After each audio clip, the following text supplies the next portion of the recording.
Bon, comme tu as vu, le réglage a été coulé tout à l'heure. Là, il est en phase de séchage. Donc ça, c'est plutôt cool. Ici, tout a été nettoyé, aspiré.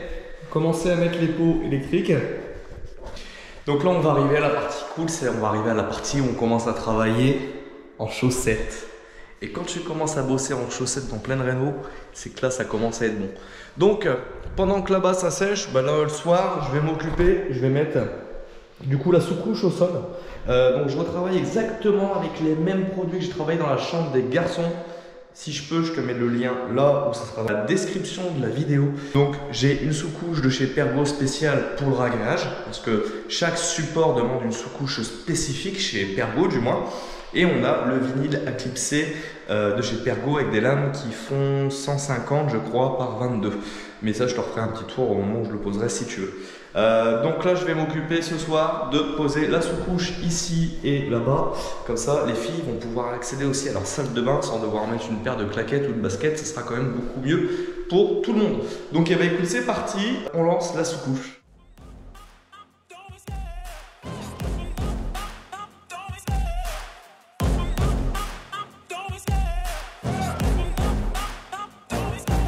Love the chase and the hunt, and I set the pace when I'm running. I always take what I want and I always give it 100. Don't need a bank, no I'm funded. Play the game like it's nothing. I'm always thankful for something. Don't take for granted, stay humble. Now wake up, it's time to look at the enemy. Look in the mirror if he is no friend to me. It's not working out, maybe it's the chemistry. It's time to break up so I can make a better me. Better believe in your mind, cause it's everything. You can mold, shape, find almost anything. All it takes is some time and some clarity to find your identity. It's mind over everything.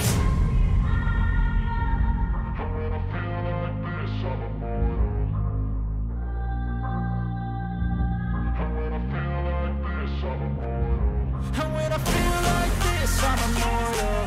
When I feel like this, I'm immortal. When I feel like this, I'm immortal. When I feel like this, I'm immortal. Don't be scared. Just step it up, don't be scared.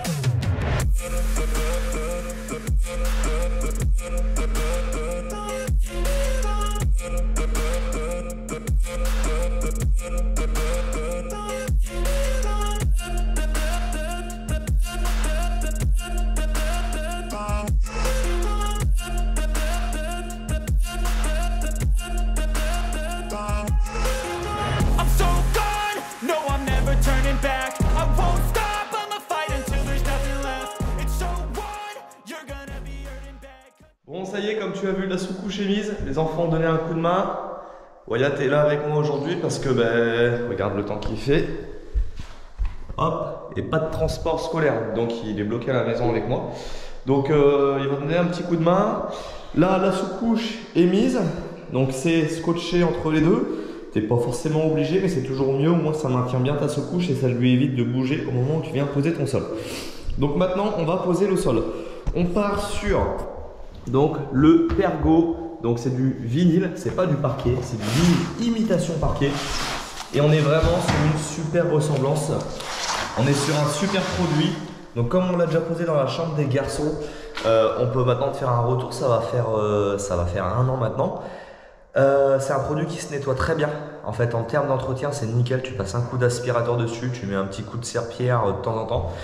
Mais vraiment, le produit est super, tu vois, pour des chambres. C'est ultra confortable pour les pieds. Wyatt, il est bien ou pas, toi, qu'il a dans ta chambre? Il n'est pas vraiment très froid, c'est bien. Ah bah voilà, tu vois, ça c'est un bon retour. Il n'est pas vraiment très froid. Donc c'est pas quelque chose qui est désagréable pour tes pieds quand t'es pieds nus. Donc ça c'est une bonne chose. Donc là maintenant on va poser ça. Pour les références, pour ceux qui veulent, je vous mettrai un lien si j'y pense dans la vidéo. Sinon, c'est le chêne britannique de chez Pergo et c'est le Modern Plank. Voilà, tout simplement. En termes de pose, c'est beaucoup plus facile qu'un parquet pour mettre les languettes, etc. Pour moi, je trouve que ça va beaucoup plus vite. Ce qui est bien, c'est que tu le poses quasiment sans poussière parce que tu fais toutes tes coupes au cutter. Donc on utilise, comme ici pour poser ça, un cutter avec des lames spécifiques comme ça. Alors tu peux le faire avec des lames normales, mais alors ça c'est des lames qui t'aident vraiment à la coupe sur du vinyle. Et moi j'ai réussi à avoir l'équerre de chez Pergo qui te permet en fait de faire toutes tes coupes d'équerre comme ceci. Tu viens la poser, tu fais juste un repère, tu la poses et en fait tu peux venir mettre ta main ici quand tu coupes avec ton cutter et cette petite barre là te protège la main. Tu sais, si jamais le cutter il part, et ben il viendra pas te couper la main. Donc ça c'est plutôt cool. C'est des petits gadgets tout bêtes mais qui peuvent te sauver un petit peu les mains. Donc ça, un petit maillet en caoutchouc pour pouvoir le taper quand tu veux venir mettre tes rainures si tu as besoin. Donc pratique. Une équerre, il n'y a pas besoin vraiment d'énormément d'outils. Le petit multitool, quand tu as des coupes d'angle à faire, c'est quand tu n'as pas une coupe droite et que tu as une coupe comme ça, tu prends le multitool, ça coupe très très bien. Très agréablement surpris sur ça.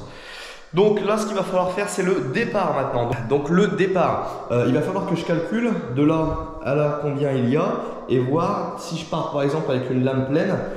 Eh bien si je vais pas me retrouver avec un tout petit bout comme ça à la fin. Donc là je vais prendre les codes de mes lames, je vais les additionner et je vais voir combien il va me rester à la fin. Donc ça va être pour mon départ. Ensuite quand tu commences un sol en vinyle, en parquet etc, tu as toujours une dilatation. Là sur ce vinyle là, la dilatation entre ton mur et ta lame elle est entre 2 et 5 mm. Donc ça ne te demande pas beaucoup de jeu. Moi je mets 5, comme ça je suis tranquille, il peut travailler sans problème. Donc je démarre mon sol contre mon mur et ce que j'y fais, j'y rajoute des petites cales. Tu vois, j'ai un jeu de plein de cales de différentes épaisseurs. Et là, tu vois, par exemple, on part avec ça, c'est de la 3, je crois. Tu vois, il y a de la 3, il y a de la 2, il y a de la 1, il y a de la 5. Voilà. Tu démarres avec des cales, tu viens poser ta première lame, tes cales contre, et après tu déroules. Tu laisses bien ton jeu de chaque côté. Ne viens jamais faire un travail trop précis. Si tu viens le coller contre, et ben en fait, si tu veux, quand il va dilater, il va s'expanser. Et s'il n'a pas de jeu pour venir s'expanser, il va s'expanser contre les murs. Et après, il va gondoler dans le temps. Tu peux en être sûr et certain. Donc surtout, ne fais pas la bêtise de venir le mettre contre le mur. Donc c'est parti, on fait l'implantation du démarrage. On regarde si en partant avec une lame pleine, on est bon. Et si c'est ça, et ben on commence le départ. Et après, je viendrai t'expliquer quelques petits tips. T'es chaud, Wyatt? Oui. Allez, c'est parti. Donc là on a fait le départ, on part lame pleine, comme ça on va tomber nickel ici, on tombera un tout petit peu moins bien à l'entrée là-bas, mais c'est pas grave, je préfère vraiment privilégier la grande partie là. Et si je réduis ici, je vais plus être bon là-bas, enfin tu vois, ainsi de suite. Donc voilà, je pars lame pleine, au moins je suis tranquille.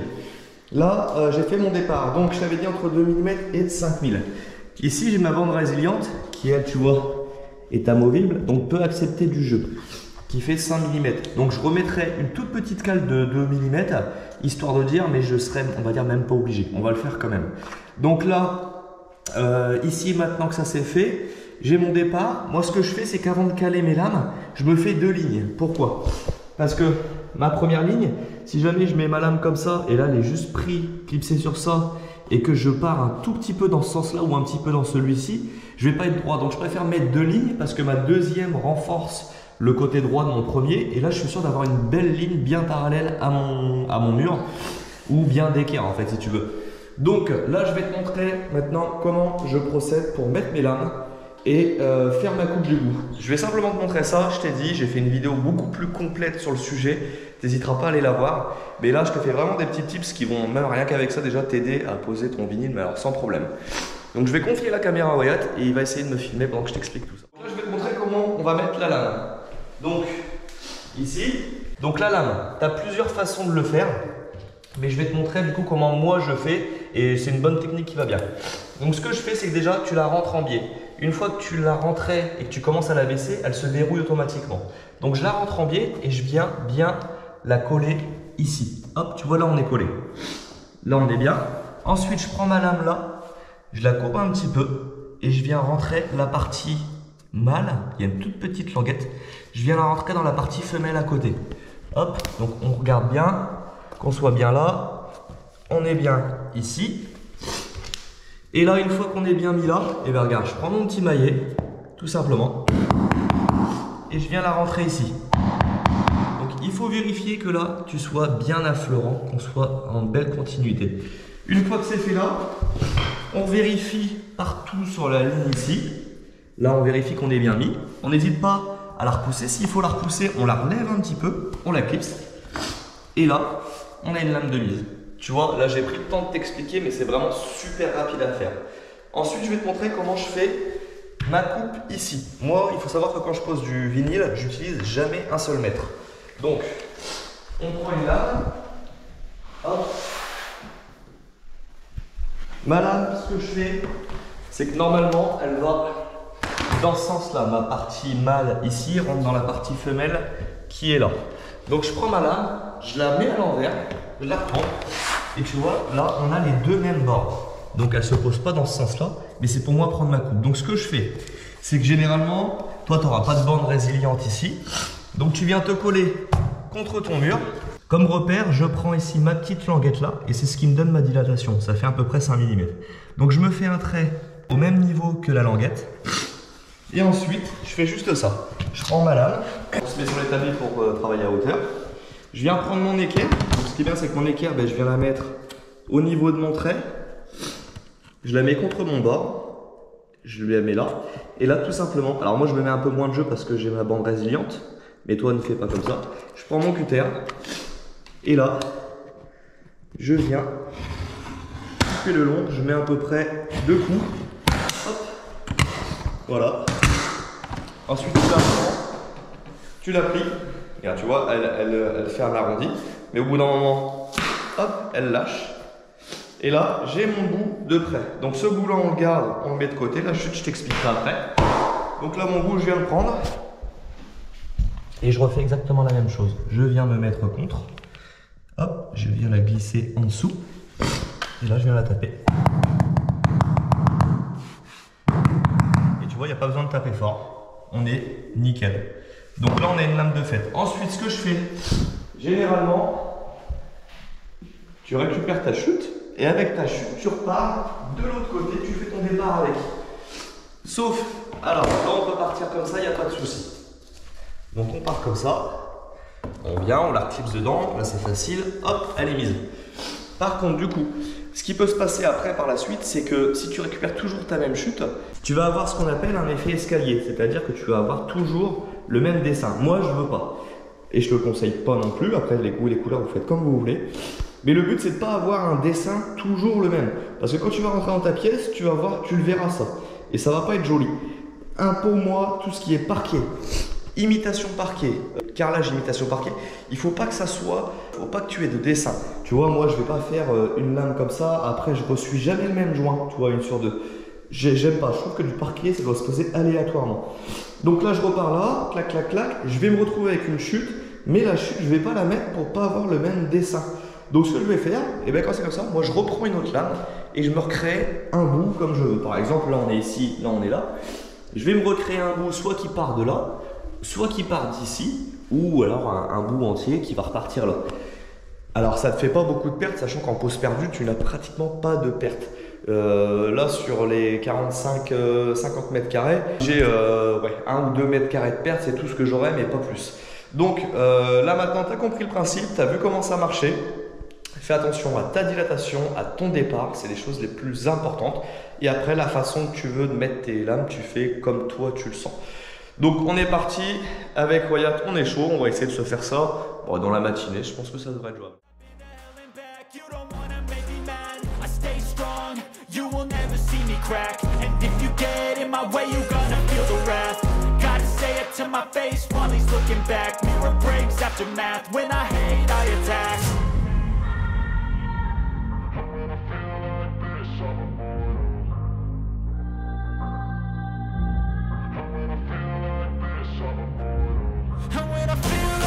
I'm immortal.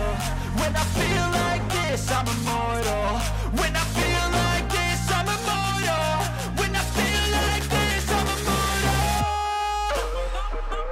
Don't be scared. Just give me up.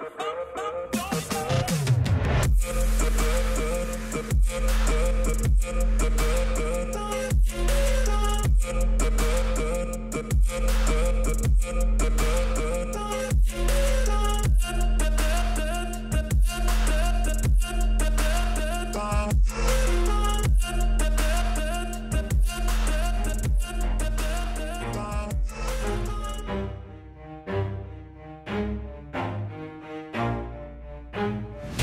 stop, I'll get it if I want it. Gotta make to myself a promise. I won't quit, keep going till I got it. I won't give up till I'm on top. Yo, no, I ain't the type to give up. If I do something, man, I do it till I get what I want. I turn a business out of nothing into something I love. I got a poker face, but honestly, I'm not one to bluff. I flip a switch, never miss, man, I always stay up. Don't let them see you, bitch, always have a plan to stay tough. This life ahead of you ain't easy, it was built to be rough. But that's what makes a personality, is tragedy, bruh. So keep your head on your shoulders. Now we ain't out here moving rocks, we out here moving boulders. Now we ain't getting posterized, we out here making posters. And we ain't got nothing to hide, we move forward like soldiers. You better wake up for the pay stub, or you'll pay up. Don't make love to the game, bruh, fuck the game up. Change up, rearrange stuff to your greatness. Famous for the way up, play the game, bruh. Never stop, I'll get it if I want it. Gotta make to myself a promise. I won't quit, keep going till I got it. I won't give up till I'm on top, yeah. Bon allez, on commence à attaquer vraiment toute fin de choses, de toutes les pièces. Et là c'est plutôt cool parce que tout ce qu'on fait, en fait, ça inclut un gros changement. Ça change du placo où ça dure plusieurs semaines avec les bandes, la peinture, etc.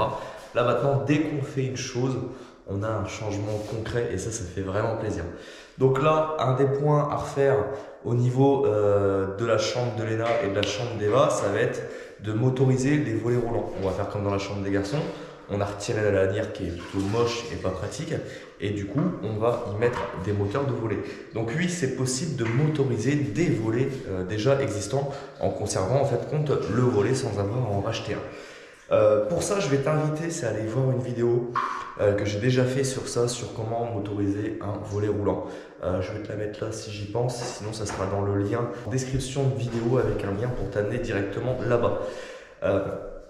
Pourquoi je ne vais pas te remontrer? Parce que là en fait c'est exactement la même étape, sauf sur des autres fenêtres. On fait comme d'habitude, on évite les doublons, ça sert à rien. Moi ça me fait perdre énormément de temps, parce que tu te doutes bien que de t'expliquer tout ça à chaque fois, j'avance pas aussi vite que si je n'avais pas à faire toutes ces vidéos. Donc on évite les doublons pour moi et en même temps pour toi qui suis tout le temps les vidéos. On a Chérie en même temps qui est à côté, qui est en train de nettoyer tous les murs à la ville et là. Pourquoi elle fait ça? Tout simplement, quand on a coulé la chape là, avant la pose du sol, ça a dégagé énormément d'humidité et ça crée de la condensation sur les murs.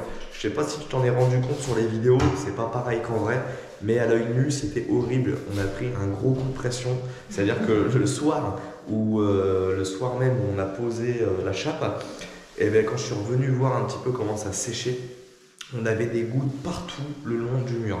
Alors moi j'avais ouvert mes fenêtres, mais il faisait très froid. En ce moment on est sur des périodes où il fait entre 0 et 5 degrés. Donc si tu veux, tout n'est pas sorti dehors et tout s'est accumulé dans la pièce. Donc ça a créé des gouttes le long des murs et là on a pris un gros coup de stress en se disant j'espère que les peintures ne sont pas foutues. Donc quand on est sur une bonne peinture de qualité, on est sur un velours mais qui est un minimum lessivable, on peut se permettre de passer un coup de lavette dessus. Coup de chance aussi, les murs sont neufs, donc en soi la peinture, elle, n'aura pas une différence en mettant un coup de lavette. Donc on a, Chérie a déjà fait un test là-bas et c'est cool, c'est parti. Donc ça je peux te dire que c'est un gros coup de pression en moins pour nous. Donc pendant que Chérie fait ça, moi j'attaque les volets. Et je peux te parler d'une chose que je t'ai jamais parlé encore, j'ai jamais eu le cas de le faire, c'est ça, la Grip-Tech de chez Wörth. Donc ça c'est une protection de sol qui est imperméable, donc si tu veux l'eau ne passe pas à travers et ça te protège ton sol, et en même temps de ça c'est un facteur un peu autocollant, c'est à dire qu'une fois qu'elle est mise au sol, regarde tu vois, ça ne glisse pas, elle tient par elle-même, et ça c'est des super protections en fait. Donc ça je l'utilise toujours sur mes chantiers pour mes clients pour pas abîmer leur maison. Et donc là je l'utilise à la maison parce que les sols sont tout neufs, on va éviter si jamais on fait tomber un outil ou pas, on ne sait jamais, on va limiter le facteur risque de devoir changer une lame parce que là ça serait compliqué. Donc la Grip-Tech est mise en place, là les moteurs de volet sont ici, les outils sont sortis, disqueuses, visseuses, perceuses, c'est à peu près tout ce dont on va avoir besoin. Donc là je vais m'attaquer à ça, l'objectif c'est de démonter du coup l'ancien rouleau au milieu du volet et tout le reste je vais te le mettre en time-lapse, comme je t'ai dit, pas de doublon. Donc là je m'attaque à ça, je change les deux ici, celui d'Eva et ça sera bon. Donc tu vois, Chérie est en train de tout bien nettoyer comme je te disais. On va avoir au séchage, mais Ça a l'air d'aller, la chef dit ça a l'air d'aller, donc ça c'est que c'est bon. Et ça fait plaisir. Donc eh ben écoute, c'est parti, changement des volets, nettoyage des murs, chérie, elle est chaude, elle va monter des meubles aussi. Je sens que ça, là c'est la fin parce qu'elle va monter les meubles. Donc on sait que les filles dans une semaine, elles sont dans leur chambre. Et ça c'est une bonne chose. Ça fait plaisir. Ça fait plaisir. Allez.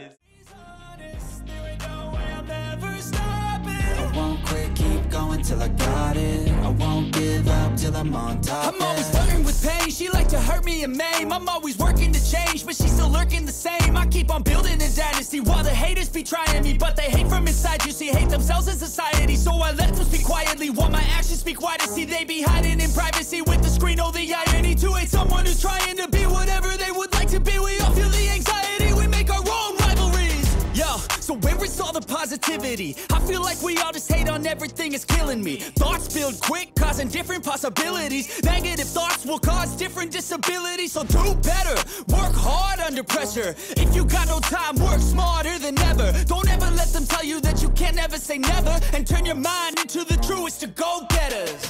Never stop, I'll get it if I want it. Gotta make to myself a promise. I won't quit, keep going till I got it. I won't give up till I'm on top, yeah. You know I'm always honest. There ain't no way I'm ever stopping. I won't quit, keep going till I got it. I won't give up till I'm on top, yeah.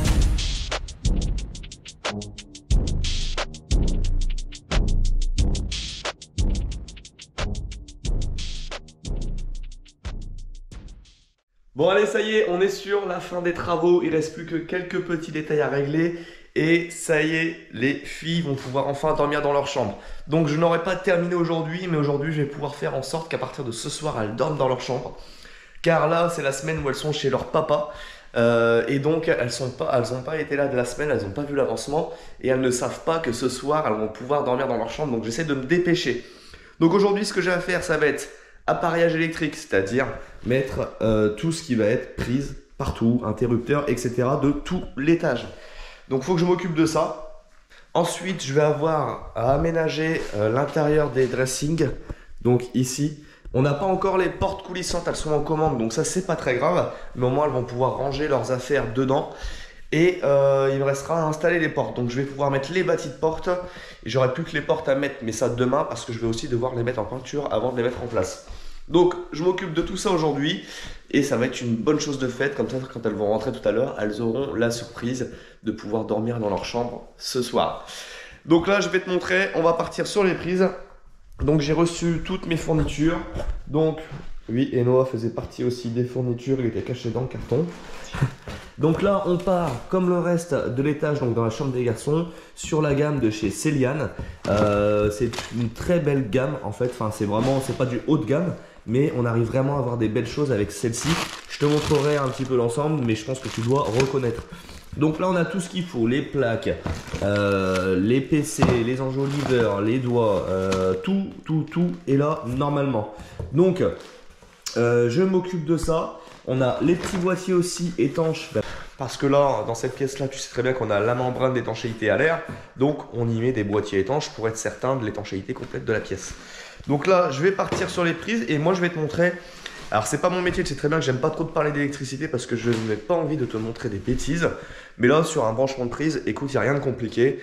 Donc, je vais te montrer ça. Il n'y a pas de courant dans les prises. Ne t'inquiète pas parce que ce n'est pas encore branché au tableau. Donc, j'ai même pas de disjoncteur à aller éteindre parce que le câble n'est pas encore alimenté sur le tableau électrique. Donc, ça, il n'y a aucun souci. Il n'y a que au niveau des interrupteurs où là, j'ai la lumière qu'il faudra que j'aille éteindre. Donc, simplement ça et rien de plus. Donc là, je m'occupe de ça, je vais brancher les prises et en même temps, je vais t'expliquer comment on fait pour passer d'une prise à une autre prise. C'est vraiment très simple, je vais te montrer que sur une seule. Et après, le reste, ça va être du time-lapse pour pouvoir avancer le plus vite possible. Donc déjà, qu'est-ce qu'il va te falloir comme matériel? Donc il te faut un pot, il te faut une plaque je ne sais plus comment ça s'appelle. Il te faut une plaque comme ça, plus ça qui va venir s'intégrer dedans. Il te faut ton doigt enjoliveur de prise. Et il te faut ta plaque de finition. Voilà ce qu'il va falloir pour assembler une prise de chez Legrand. Donc tu vois ce que ça donne. Elles sont vraiment très jolies. Ensuite, qu'est-ce qu'il va te falloir comme matériel? Donc, il te faut un petit niveau pour mettre ça de niveau. Un dénudeur, ça c'est très bien parce que c'est super pour tout ce qui est 3G 2.5, 3G 1.5 pour dénuder rapidement. Il te fait un cutter pour couper les gaines, une pince coupante pour couper tes câbles et un tournevis où moi je suis un gros feignant, donc une visseuse que je mets en puissance 1 pour pas que ça aille trop fort, pour pouvoir visser tout l'ensemble. Donc là, on va commencer par le commencement. On va mettre le pot en place. Donc le pot étanche, avec tes câbles, tu viens tout simplement percer ton pot. Donc là, on a deux prises, on a un pont. Donc là, on a le courant qui arrive d'un côté, puis ensuite qui va repartir à une autre prise. Donc on vient mettre son pot en place, on regarde bien. Alors ceux-là, ils sont un peu, je trouve qu'ils sont un peu moins bien, parce que les vis, tu vois, sont juste un petit peu décalées. Alors qu'habituellement, tu as une vis là, une vis là. Donc tu as une vis qui va te servir à serrer ton pot dans ta cloison, et tu as une autre vis qui va te servir à maintenir cette plaque-là. Donc on fait attention au sens. Donc les petites vis grises, c'est celles qu'on aligne un maximum de niveaux. Donc là, on vient percer. On fait attention de percer au bon endroit. Hein, tu vois, moi, ma prise, elle vient comme ça, dans ce sens-là. Et là, tu vois, mon alimentation, elle va venir se mettre en haut. Donc on vient les mettre là où on veut.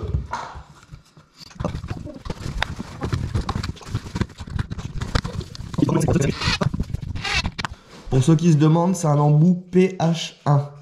En fait, le pH2 est trop gros. pH1, c'est vraiment nickel. Ensuite, ce que tu fais, c'est que tu viens couper tes câbles à la bonne longueur. Évidemment, tu fais attention, comme je t'ai dit, qu'il n'y ait pas de courant.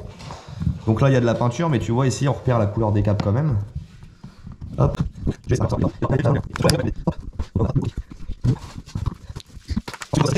Ensuite, tu viens dénuder tes câbles. Donc, soit tu utilises ça, soit tu utilises ça, peu importe. Là, je vais te montrer avec la plus traditionnelle, on va dire.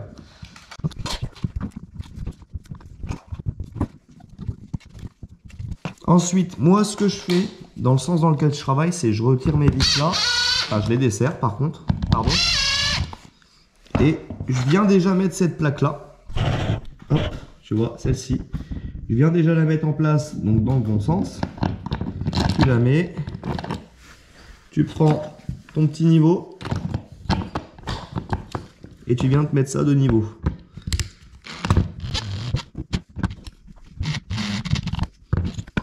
Tu vois, comme tu peux voir, c'est mis en place, c'est de niveau. Pourquoi je fais ça? Comme ça, après, je viens faire tous mes branchements de câbles. Donc, je sais que ma phase, elle est à droite. On vient brancher rouge phase, vert terre, bleu neutre.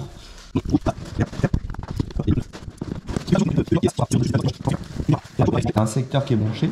Tu viens brancher le deuxième pour faire ton pontage et que l'électricité parte à la deuxième prise.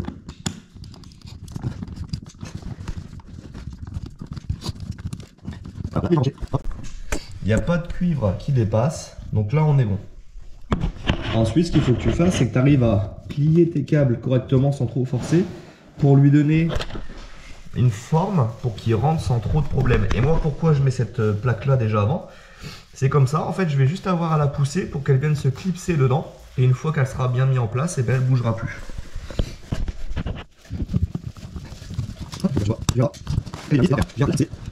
Donc là, la partie là est faite. Après, ce que tu n'as plus qu'à faire, c'est mettre donc ton enjoliveur, ton doigt. Je sais plus les termes exacts, je suis désolé. Tu viens le mettre en place. Hop, là c'est bon. Et tu viens mettre ta plaque. Ta plaque, tu fais attention, je sais pas si tu vas voir, c'est écrit Legrand. Toujours dans le bon sens, c'est quand même plus sympa. Et tu as juste à la clipser. Et là, tu as une prise d'installer. Donc tu vois, c'est vraiment très simple. Donc je passe au reste et puis je te montrerai peut-être tout à l'heure sur un interrupteur.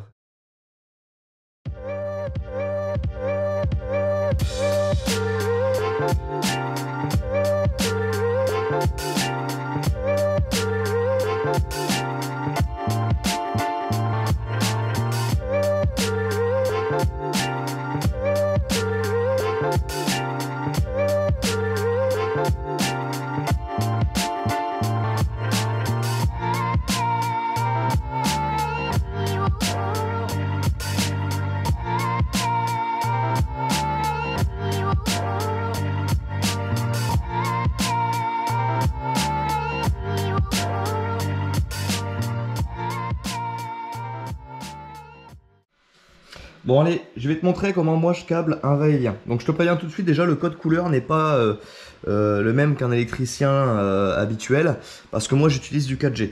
Donc je vais t'expliquer. Ici, à droite là, de ce côté là, j'ai un 3G qui arrive, donc 3 fils. C'est mon alimentation, donc c'est par là arrive mon courant. Hop, j'ai mon neutre, ma phase et ma terre.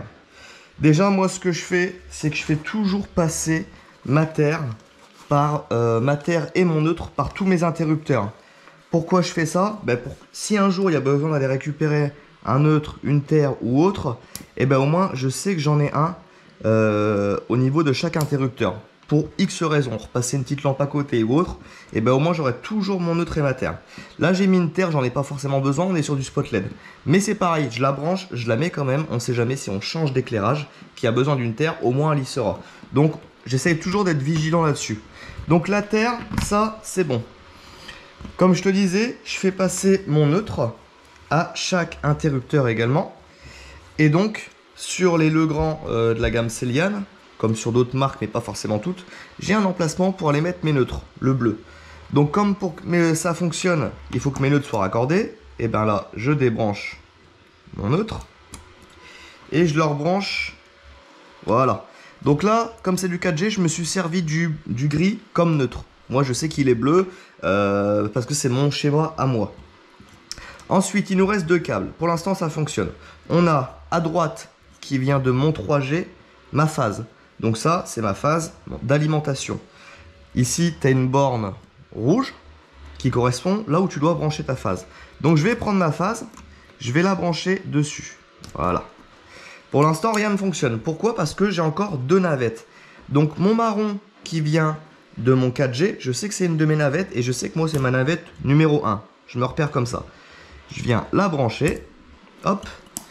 Là, ça fonctionne. Mais je ne pourrais pas avoir le va-et-vient tant que j'aurais pas branché ma deuxième navette. C'est-à-dire que ça ne va pas bien fonctionner. Mon câble noir en 4G qui vient d'ici, je le mets sur le 2 là, qui correspond à ma navette numéro 2. Et une fois que je la branche, donc là, on est branché, je peux ici, par exemple, éteindre et allumer ici. Tu vois, par exemple. Donc, je peux allumer sur celui-ci et venir éteindre sur celui-là. Ce qui nous fait un va-et-vient parce qu'on va et on vient à l'autre interrupteur. Donc ça, c'est ma façon de brancher à moi. Ce que je vois souvent, c'est que généralement, la plupart des électriciens, ce qui est dans leur logique et ce qu'ils apprennent, c'est qu'ils amènent le neutre, la terre, directement à l'ampoule. Moi, j'aime bien, c'est ma façon à moi de la faire. C'est pas la mieux, c'est pas la moins économique parce que forcément, on utilise plus de câbles. Mais pour moi, c'est celle en cas de, je sais pas pourquoi, en cas de problème ou en cas de changement d'éclairage ou voilà, vouloir en rajouter un, ça sera la plus pratique parce que je pourrais aller rechercher un neutre ou une terre très facilement en fait grâce à ça. Donc ça, tu vois, c'est fait. Ça y est, là, c'est emboîté. Et c'est comme tout à l'heure. Hop, je peux mettre ma plaque de finition. Hop. Et mettre mon doigt. Hop.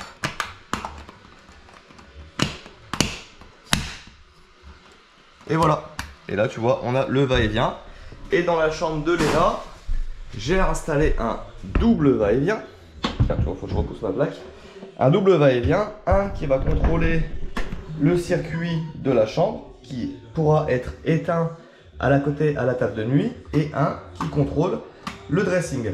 Donc j'ai pas mis de va-et-vient pour le dressing, j'ai mis un simple interrupteur. Hein.